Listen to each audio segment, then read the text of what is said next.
Pour l'exercice numéro 2, nous avons deux fonctions f et g qui sont des fonctions polynômes du second degré que l'on doit dériver, faire le tableau de signe de la dérivée qui va nous permettre de voir comment varie la fonction f et la fonction g.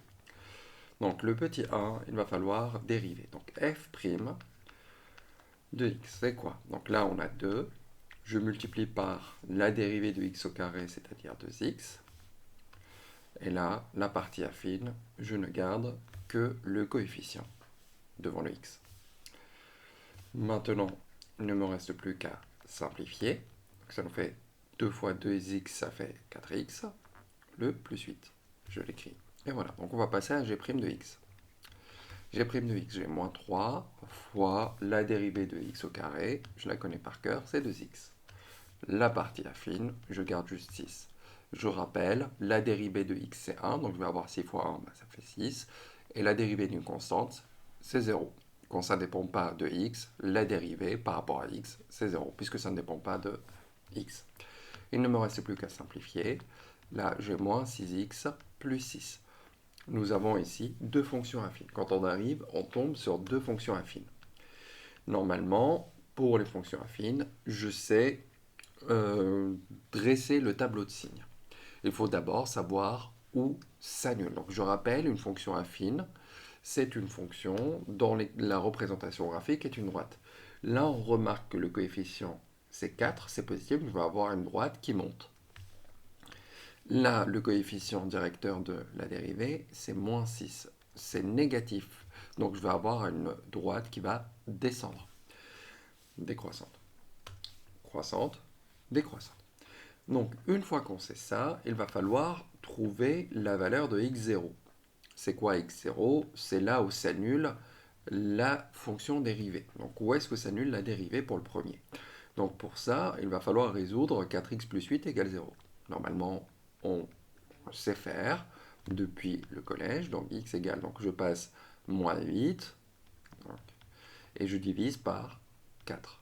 Et ça nous fait moins 2. C'est bon, on l'a, x0 égale moins 2. Donc là, je vais calculer x0 ici aussi. Donc ça nous fait moins 6 divisé par moins 6. Mais en fait, c'est x0, c'est moins p sur m. Je connais la valeur de m, je connais la valeur de p. Je prends l'opposé de p, je divise par m. Donc je rappelle, ça c'est pour les fonctions affines, c'est-à-dire de la forme mx plus p. Je prends l'opposé de p, je divise par m. Donc ça nous fait moins 6 divisé par moins 6, et ça nous fait 1. Moins par moins plus, 6 divisé par 6, ça fait 1. Je vais donc dresser le tableau de signes. Par la même occasion, je prolonge pour répondre à la question 3, où l'on va avoir les variations de la fonction f. Ici, voilà, donc on va faire le tableau. On prend l'habitude de faire des tableaux de ce genre-là, puisque c'est ce que l'on aura à faire à chaque fois. Si je dois étudier les variations d'une fonction, on dérive, on regarde le signe de la dérivée, et après, on en conclut, on en déduit, non, c'est g', d'habitude, avec g' de x et g de x. Attention à ne pas faire d'erreur. Moins l'infini plus l'infini. On a calculé x0 qui est égal à moins 2. Je sais que c'est là où va s'annuler ma fonction. On a dit que j'ai une fonction affine, donc ça monte avec un coefficient positif, ça monte. Quand ça monte, le côté le moins haut est à gauche, le côté le plus haut est à droite. Voilà. Une fois que l'on sait ça, je sais alors que la fonction va être décroissante sur l'intervalle moins l'infini moins 2 et croissante sur l'intervalle moins 2 plus l'infini. Après, il ne me reste plus qu'à calculer quelque chose. Donc, hop, là pour l'instant, je laisse ça pour l'instant comme ça. Et je compléterai, donc, parce qu'il va falloir calculer f de moins 2. Il va falloir le calculer pour le mettre ici. D'accord? Attention, je veux calculer f. Donc vous voyez bien ici, on a la fonction f. Donc on va prendre la fonction f qui est ici. Donc là, on va calculer l'image de la fonction, l'image de moins 2 par la fonction f. Ici, on va compléter pareil. Donc j'ai moins l'infini plus l'infini. Je sais que x0 c'est 1, donc c'est là où s'annule la dérivée. On a une droite qui descend, donc le côté le plus haut est à gauche, le côté le moins haut est à droite. Et par conséquent, je sais qu'elle va être croissante, puis décroissante. Je rappelle que là, nous avons donc là des polynômes du second degré, parabole. Quand on a le coefficient dominant qui est positif, donc ça va être dans cet ordre-là. Et si on a un coefficient négatif, on a dans ce sens-là et on le retrouve. D'accord? Positif, négatif, et on voit bien. Et là, il va falloir calculer l'image de 1 par la fonction g. Pour la première, donc je montre comment on fait avec la calculatrice. Pour la calculatrice, celle-ci, on a 2x, donc je vais mettre 2x au carré,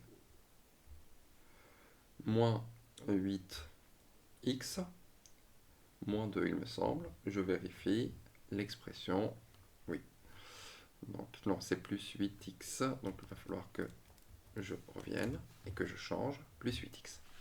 C'est bon, on l'a. Il va falloir calculer, je vais appuyer sur ce bouton-là. Je veux calculer pour moins 2, donc je vais mettre moins 2. Voilà, donc je vais appuyer sur calculer et je change la valeur de x. Là, je lui demande de calculer pour moins 2. La valeur, ça va être moins 10. Donc je sais ici que c'est égal à moins 10.